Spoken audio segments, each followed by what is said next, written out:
This is Judge Joe Brown, and you're watching We All Be News TV, the News-free Dixie. News-free Dixie for the 21st century.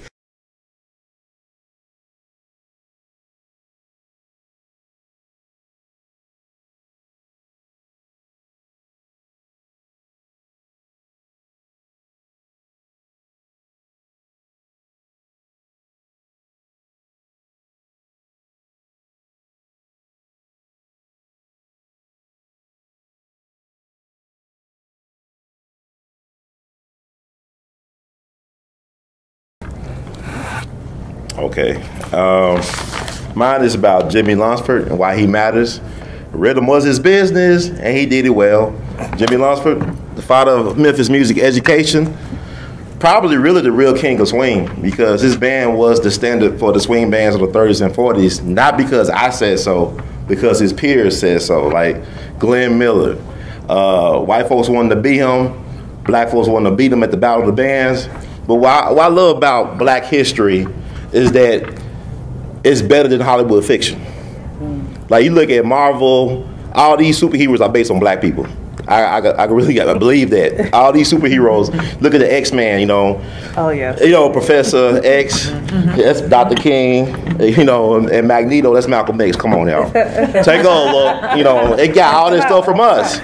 So, like, with Jimmy Lunsford, he's like one of them stories, right? Because this guy, he was born June 6, 1902, down in Fulton, Mississippi. Went to Oklahoma City, was raised in Denver, Colorado. His music teacher, he was a music prodigy. His music teacher was a guy named Wilberforce Whiteman, who was the father of Paul Whiteman, who was the so-called king of jazz. He was one that commissioned George Gershwin do Rhapsody in Blue. And so that's his father. The father of that guy taught Jimmy Lunsford, and also another guy named Andy Kirk, who was a great swing band leader too. Two black guys. But Jimmy Lunsford was interesting because he went back down south to get an education. He went to Fisk University, so he was a Fisk man. And strange enough, he was the love interest of Yolanda Du Bois, who was the daughter of Dr. W.E.B. Du Bois, who was also a Fisk man, but he did not approve because, you know, he's a secular guy. This guy is going nowhere. This Jimmy guy, he's no good. So, you know, he arranged their marriage to County Cullen, who ended up being gay and ran away to Europe with his best man, the finest man in Harlem. But that's another story. But Jimmy ended up going to Memphis, to Manassas High School. Manassas High School was the first public high school for black folks in Shelby County in Memphis. It went all the way from the 9th to 12th grade. So it was the first high school for black folks in the Shelby County, Memphis area to go to the 12th grade. Jimmy Lunsford was not hired to be a music teacher or a band director. He was hired to be the football coach, the Spanish and English and history teacher, the physics teacher, anything but music education. But he majored, like Du Bois. Du Bois is the father of American sociology. We all can agree that. His thing was sociology too. And Jimmy Lunsford thought that he could use music to not only create, you know, great health time shows, but to empower young black boys and girls. He used music as a rite of passage to help these young people become black men and women. I had a chance to talk to a woman named Sister Catherine Perry Thomas. She passed away several years ago. She was a Manassas High class of 1932. Her brother, Andrew Perry, was one of his prized pupils that went on to become a professional musician under him. She said by the time those guys graduated from high school, they were like 30 years old. They were so responsible, well-mannered, and disciplined. And every time I talked to somebody who knew Jimmy Lunsford or played with Jimmy Lunsford, they always said that, you know, he was a tall, dark, and handsome brother. You know, he never cursed or swore. He never drank or smoked. Was a gentleman, a Southern gentleman. But he believed in people. So what he did was he went to get the consent of the principal to start a band. Now, this is the football coach, right? And the track coach, man, and the basketball coach, you know. But he wanted to start this high school band. So he went to the principal to get consent, ended up empowering the community, right? He went to the community and said, we need help to pay for these kids' instruments and music lessons. And ended up becoming, by default, the first person to teach jazz studies in a formal educational setting any place in the world. This is back in the 1927, 28, 29, 1930. So he did this at a black school in Memphis on the north side of what would be known as North Memphis. And so by 1930, he left with his best high school students and buddies from Fisk University to form probably the greatest swing band of all time. Within 4 years, they were the house band at the Cotton Club after Duke and the Cab Calloway, was the #1 attraction at the Apollo Theater for a whole decade. You got to think about that. You know, they were the #1 attraction at the Apollo Theater because what he did was he put the show in Showtime. This is before the Lakers of the 80s and all this stuff. You know, you're from LA, but he put the show in Showtime. These cats were made for primetime TV, but it was on TV back in 1934. They had tailor-made suits. One of the first bands to do tailor-made suits. They had discipline, precision. They were called the trained seals because they could do choreography, they could dance, they could sing, they could tell jokes. The trumpet section would throw their trumpets in the air and catch them and play where they left off at. You know, this phenomenal floor show, right? And sometimes you hear like 10 to 20, 30, 40,000 folks at these dances. So they was the #1 band for black people in America. Not Duke Ellington, not Count Basie, but this guy from Memphis with the high school students, Jimmy Lunsford. And also fascinating about him was the fact that he owned and flew his own airplanes. This is back in the 1930s and 40s. So he had 3 Cessnas that he owned during his lifetime. They cost him, I talked to his nephew, who was about almost 5 when his uncle died, and other people, they said it cost almost $30,000 a piece back in those times to get those airplanes. So he was making some type of money, you know. And he was very popular because he went through the Chitlin circuit among black people. That's why he was #1 band. He'd go to places that a lot of other bands wouldn't go. He'll go to West Virginia. He was the #1 band for black folks in West Virginia. He was #1 band for black folks all over the country. And he knew how to use the social media of his day, which was radio. He was a master of promotion. They were broadcast live from the Cotton Club, I believe, on CBS Radio. People like Miles Davis, Horace Silver, Quincy Jones would hear him play from the Cotton Club, and they became fans of Jimmy Lunsford's sound. Jimmy Lunsford was the envy of the white musicians. Like he had a rivalry with Glenn Miller, the white orchestra leader. I always called him. Jimmy Lunsford was Magic Johnson to Glenn Miller's Larry Bird. You know, they'll call Jimmy Lunsford the black Glenn Miller, and Glenn Miller the white Jimmy Lunsford. But Glenn Miller got a lot from Jimmy Lunsford. All the stuff you see Jimmy Lunsford do on his films, he got from Jimmy Lunsford. Glenn Miller do on film. And the thing about it is, Glenn Miller said that after all the bands, he said, Duke is great, Count is remarkable, but Lunsford tops from both. That's peer review. See, a lot of times it's interesting to look at history because, like, there's a lot of great ones that came along that never been properly documented or recorded. Jimmy, luckily for us, has been properly documented and recorded, but he still does not get the props he deserves because, like, it's politics to this thing.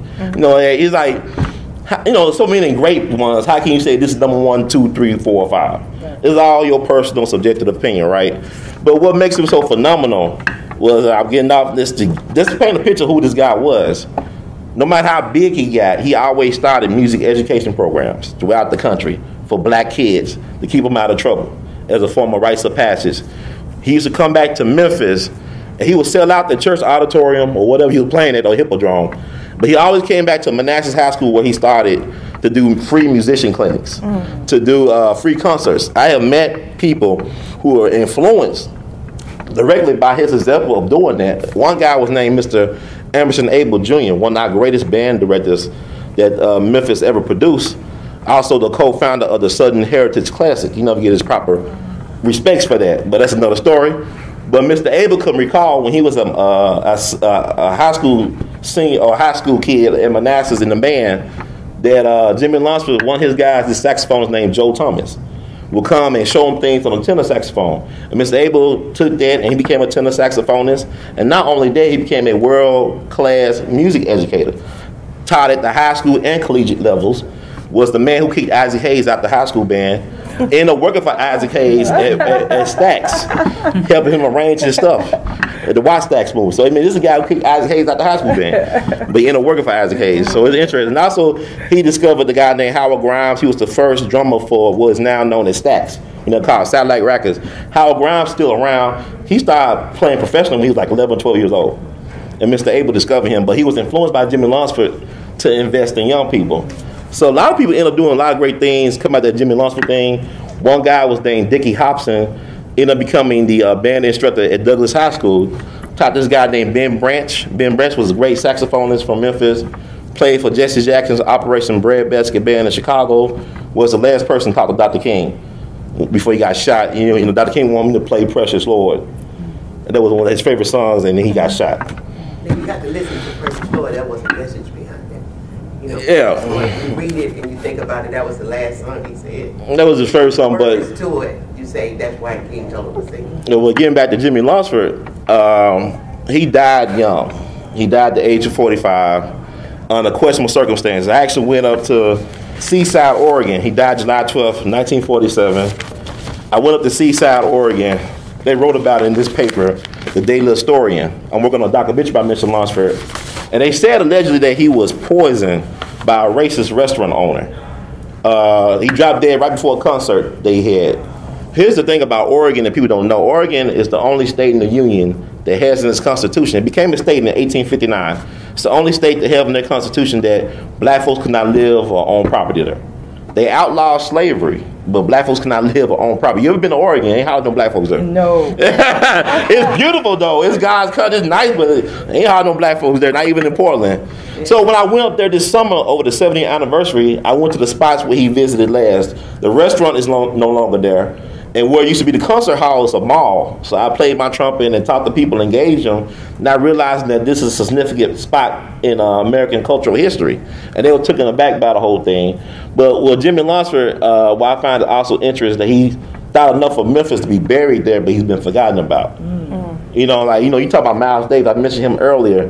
Miles Davis talked about the fact, if you look at his autobiography back in the early 60s, he kept on getting all these guys from Memphis being in his band, like George Coleman, Harold Mayburn, and they came from this one particular school. He said, what they doing down there at that school to produce these type of people? I don't know if he realized that Jimmy Lunsford started that tradition, one of his childhood heroes at that school. And not only that, you look at that school, Manassas. In the 50s, Matthew Garrett was the high school band director then. They had people like Charles Lloyd and Harold Mayburn, Booker Little, Hank Crawford Jr., who was the band director for Ray Charles, one of the greatest alto saxophonists of all time, who also was sampled, his Wildflower was sampled by Kanye West, Drive Slow, and Tupac, Sure They Want to Be a Thug. They sampled his stuff. And that's the father of Dee Dee Bridgewater. Matthew Garrett. She was born in Memphis back in 1950. And Arthur Lee, the Love, he's from Memphis. His daddy, Charles Taylor, used to play for Jimmy Lunsford in his orchestra. He's from North Memphis, the same place where Manassas is situated. So you got all these, and the people that took over after Jimmy Lunsford in music education in Memphis, this guy named W.T. McDaniel. He was the band director at Booker T. Washington High School and Manassas High School at the same time. So at the halftime, he'll do the first hell, he'll be with the Rhythm Bombers, the Massive Manassas, then he'll be with the Booker Teasers. So he'll wear like a hell for uniform. And the thing about it, he was the mentor to Maurice White, who founded Earth, Wind, and Fire. People always talk about Chicago, but people don't understand what Memphis. Them white folks knew what they were doing when they named that place Memphis. Because Memphis, you look at Memphis, Egypt, and Memphis, Tennessee, a lot of innovative, creative people come through Memphis. Like, Louis Armstrong, his second wife, Lil Harder Armstrong, was from Memphis. She was the one that would encourage him to quit King Oliver because she was the pianist for King Oliver and do a solo career. And she had organized his famous High 5 and High 7 recordings. It's like the Rosetta Stone of jazz. And Louis Armstrong, when he was in Chicago, he played for a guy named Erskine Tate at the Vendome Theater. He was from Memphis, and he used to play with W.C. Handy. When Lil Hardy sent him up to New York to play for Fletcher Henderson, the #1 black trumpet player was a guy named Johnny Dunn from Memphis, who used to play for W.C. Handy. So he kept on running through all these Memphis cats everywhere. Because, this is misnomer about Memphis as being a place of blues and barbecue and rock. But Memphis is like a vortex. Not just Memphis, but you go down to Clarksdale, which is not that far away from Memphis. Less than 2,000 people in Clarksdale. It produced John Lee Hooker, Muddy Waters, Sam Cooke, Ike Turner, Rick Ross the rapper, and smoke weed every day, Nate Dogg. All from Clarksdale. That little small town of 2,000 people. So what is the part about that part of the country? But with Mr. Lunsford, we're doing, I'm shut up now. We're doing efforts now to try to commemorate him in Memphis. We're spearheading that. We're starting the first annual Jimmy Lunsford Jamboree Festival the last week in October.